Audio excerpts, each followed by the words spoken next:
7 days restaurant ചാലഞ്ചിൻ്റെ day 4ലേക്ക് എല്ലാവർക്കും സ്വാഗതം. ഇന്ന് നമ്മൾ ഒരു മെനുവിലെ ഫുഡിൻ്റെ പ്രൈസ് എങ്ങനെയാണ് ഫൈനലൈസ് ചെയ്യുന്നത് എന്നുള്ളത് നോക്കാം. അതിൻ്റെ ഒരു 3 സ്റ്റെപ്പ് ഫോർമുലയാണ്.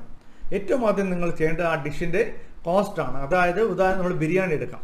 അതിൻ്റെ കോസ്റ്റ് എന്ന് പറയുന്നത് ഉദാഹരണത്തിന് ബിരിയാണി ഒരു 30 രൂപ, ഓക്കെ, റൈസിന് ഒരു 30 രൂപ, വെജിറ്റബിൾസിന് ഒരു 20 രൂപ, സ്പൈസസിന് ഒരു 10 രൂപ, ഓയിലിന് ഒരു 5 രൂപ, അതായത് 65 രൂപ എന്ന് വിചാരിക്കാം. ഓക്കെ, അതിൻ്റെ അടുത്ത സ്റ്റെപ്പ് എന്ന് പറയുന്നത് ഫുഡ് കോസ്റ്റ് പെർസെൻറ്റേജ് ആണ്. തമ്പ് റൂൾ എന്ന് പറയുന്നത് 30 മുതൽ 35% വരെയാണ് അതിൻ്റെ പെർസെൻറ്റേജ്. നമുക്കൊരു 30% എടുക്കാം.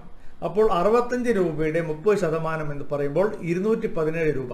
അപ്പോൾ ആ ഒരു രീതിയിലായിരിക്കണം നമ്മൾ ചെയ്യേണ്ടത്. ഇതിന് 217 രൂപ വരുമ്പോൾ നമുക്ക് റൗണ്ട് ഓഫ് ചെയ്തുകൊണ്ട് 220 രൂപ എന്ന് ഫിക്സ് ചെയ്യാം.